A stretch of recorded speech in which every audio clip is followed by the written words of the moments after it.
Olá, os pacientes com transtorno do humor bipolar, eles devem sempre estar atentos à velocidade do seu pensamento, à velocidade com que as ideias são produzidas.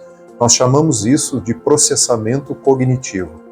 Se esse processamento começar a se acelerar, isso deixa o paciente mais vulnerável para o desenvolvimento de um episódio de humor, principalmente episódios maníacos ou hipomaníacos ou episódios mistos de humor.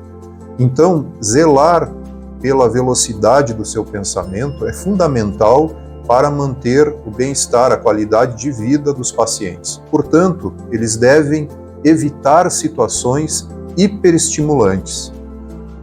Existem vários tipos de situações que têm essa característica hiperestimulante, variando de paciente para paciente. Mas muitos contextos sociais, onde se juntam várias pessoas, podem ser situações que, com o passar do tempo, deixam o paciente muito estimulado, porque misturam situações que são agradáveis, outras nem tanto. Ao mesmo tempo, o paciente vai se tornando mais agitado, mais excitado de um ponto de vista mental e emocional, e isso pode contribuir para essa vulnerabilidade. Então, um dos grandes exemplos são as festas, né? São os encontros sociais, que vão até mais tarde. Aí junta a privação de sono com a situação hiperestimulante, o risco fica ainda mais potencializado. Então, apesar dessas situações elas incluírem inúmeros gatilhos para hiperestimulação, nós não podemos privar o paciente da sua vida social, isolar o paciente, orientá-lo a não frequentar eventos sociais. Certamente essa intervenção não tem muita chance de dar certo. Então, uma das formas de se lidar com essa situação, com aquele paciente que tem esse risco de se instabilizar, é a elaboração de um plano de autocontrole, para não deixar que essas manifestações de hiperestimulação progridam, cresçam, evoluam numa determinada situação. Em uma festa onde ele está se divertindo, por exemplo, o paciente pode sentir que o pensamento está acelerando, perceber isso num primeiro momento como algo extremamente agradável, gratificante, algo que eu não quero interromper, é uma sensação boa, eu quero mais. E isso faz com que ele tenda a permanecer por muito tempo nesse ambiente. Ir para casa mais cedo, numa situação como essa, é uma decisão muito difícil para ser refletida, decidida e implementada naquele momento, no calor do momento, em meio à festa, em meio à interação social. É muito difícil processar tudo isso. O melhor plano de autocontrole que se pode aplicar para essa situação é tomar a decisão antes da festa começar, ou seja, previamente eu já defino um tempo que eu vou permanecer na festa. E a isso nós chamamos, vários autores chamam de plano de Cinderela, um nome relacionado com o conto da Cinderela, que significa que eu vou me divertir o máximo possível até um determinado horário que eu já combinei comigo mesmo previamente. Vou dar um exemplo aqui, meia-noite, e nesse horário eu, independente do que estiver acontecendo, vou encerrar a minha participação nessa festa. Então, dessa forma, se previne uma hiperestimulação duradoura que seria prazerosa naquele momento, mas que poderia trazer consequências desastrosas para o paciente. A essa técnica nós chamamos de plano de Cinderela. O terapeuta e o paciente podem analisar juntos, em sessão, as vantagens de se executar o plano de Cinderela. Essas vantagens elas podem ser lidas pelo paciente ao longo da semana, elas são registradas, e também logo antes de sair para a festa, buscando aumentar a motivação do paciente para colocar esse plano em prática. Então, vamos a um exemplo das vantagens identificadas por um paciente com transtorno do humor bipolar sobre sair da festa num horário pré-determinado. Tomo a decisão de cabeça fria, sem estar sob a pressão do momento. Tiro o peso da responsabilidade de tomar a decisão na hora, assim saio mais tranquilo, sabendo quanto tempo vou ficar na festa. Posso aproveitar melhor a festa dentro do tempo que tenho, sem ter que me preocupar com o melhor momento para ir embora. Me sinto melhor no dia seguinte, sem a culpa de ter perdido o controle. Diminuo o risco de ficar hiperagitado e fazer coisas que depois vou me arrepender ou sentir vergonha dos amigos. Fico mais estável, me protejo das crises de humor, e isso me garante a chance de ir a muitas outras festas e me relacionar com mais pessoas. O paciente também ele pode criar, com a ajuda do seu terapeuta, uma mensagem para salvar no celular e ler quando soar o vibracol, lembrando que faltam 5 minutos para o horário previamente combinado para que ele vá embora da festa. Essa mensagem ela corresponde a um cartão de enfrentamento que também ajuda na motivação do paciente para colocar o plano de Cinderela em prática. Então, a seguir, nós apresentamos uma mensagem elaborada por um paciente com transtorno do humor bipolar, que foi feita para ser lida exatamente nessa situação. Existem doses diferentes de cada experiência para cada pessoa. A minha dose da festa termina aqui. Se passar disso, vai começar a me fazer mal e pode estragar esse momento e me provocar sentimentos ruins amanhã. Essa é uma decisão que tomei num momento em que estava consciente de todos os riscos, e o melhor a fazer agora é colocar em prática o que me faz bem. Sair nesse horário vai me trazer muitas oportunidades de curtir festas como essa nas próximas semanas. Vou me despedir dos meus amigos e ir embora. Sei que em seguida muitos outros farão o mesmo. Ninguém é obrigado a ficar na festa o tempo todo para se divertir. Uma chance de aumentar a eficácia dessa técnica é realizando um ensaio comportamental em terapia para aquisição de habilidades sociais por parte do paciente, diante de uma eventual insistência dos amigos para que ele não vá embora, para que ele permaneça na festa.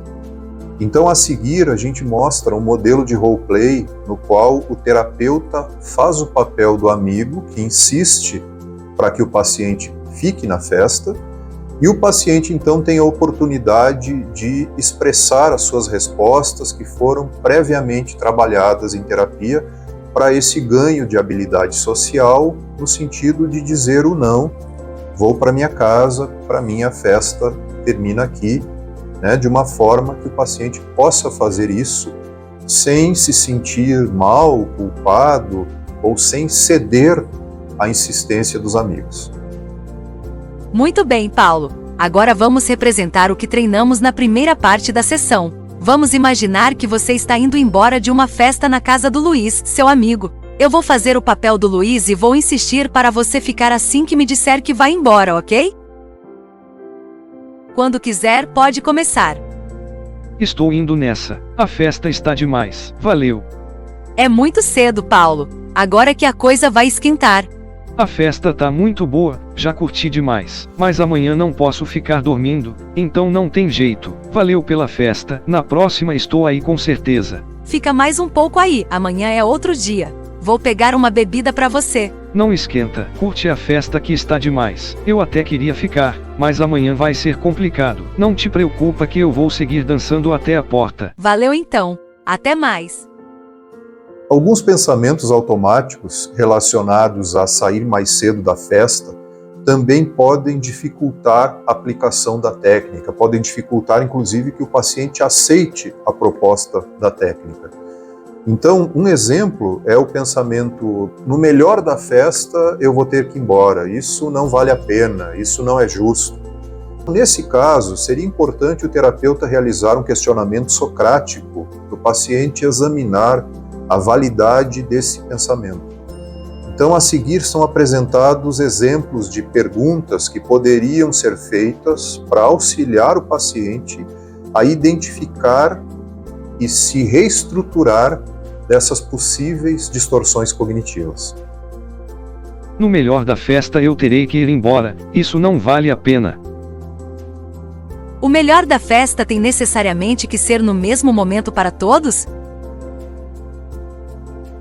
O que aconteceria com o melhor da festa se você ficasse muito acelerado? Ainda poderia ser chamado de o melhor da festa para você? O que é possível fazer dentro do seu tempo na festa para que ela seja boa para você? Mesmo um alimento muito saboroso pode fazer mal se ingerido além do que a pessoa tolera. Como isso se aplica ao seu caso? Sabendo dos riscos de permanecer muito tempo em uma festa cheia de estímulos, o que você diria para uma pessoa de quem você gosta muito e que tem esse tipo de pensamento?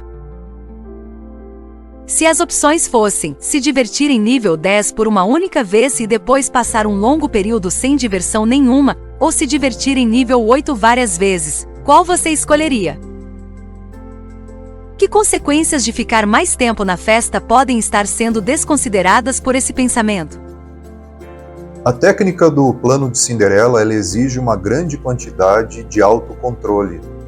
Então, não é raro o paciente decidir permanecer na festa, correr o risco, se divertir por mais tempo, e isso não invalida a técnica nem o seu potencial para redução de danos nesses casos, porque talvez ele mesmo assim saia mais cedo do que ele sairia sem a aplicação da técnica, sem o conhecimento da técnica.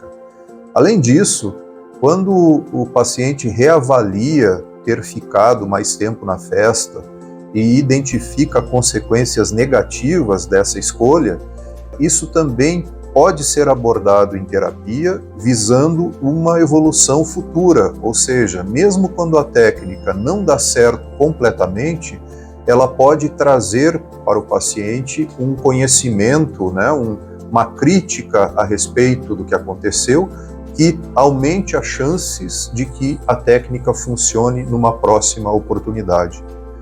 Nós costumamos traçar um paralelo dessa situação com outras condições clínicas, como por exemplo, o paciente com diabetes, ele tem que limitar o uso dos doces, o consumo dos doces.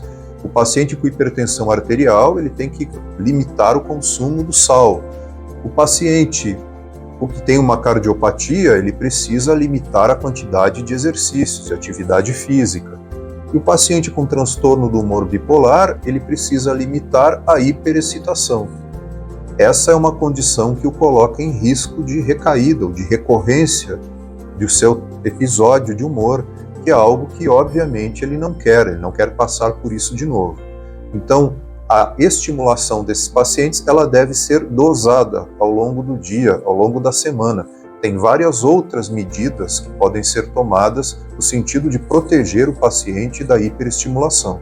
O plano de Cinderela é uma delas, que diz respeito justamente a esses eventos sociais, essas festas, que são muito convidativas, podem ser muito divertidas, mas se não forem dosadas adequadamente, podem cobrar um alto preço em função do excesso, ou se o paciente quiser acompanhar outras pessoas que não têm transtorno bipolar, permanecendo o mesmo tempo dessas pessoas. Assim como um paciente com diabetes, que ingerir a mesma quantidade de doces de uma pessoa que não tem diabetes. Certamente, o resultado disso não será bom.